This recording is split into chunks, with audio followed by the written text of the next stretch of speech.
Giovanni Tarretta, trasferito al ristorante a Teresa e sta a 7 a tavola. Un attimo e vengo a cameriere.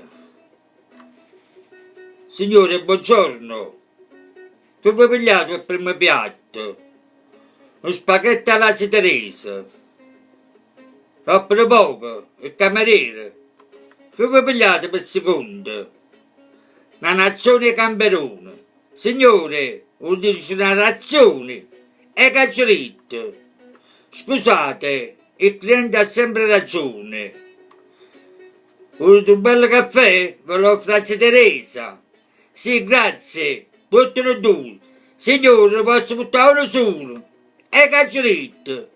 Scusate, il signore ha sempre ragione. Signore, volete qualche cosa? No, grazie, sto mica a posto. Signore, ma lo dice tutto a posto. E cacciaritto. Il cliente ha sempre ragione. Allora gli porti il conte. Il signore no, porti per la marchesa. Io sono un cliente e ha sempre ragione.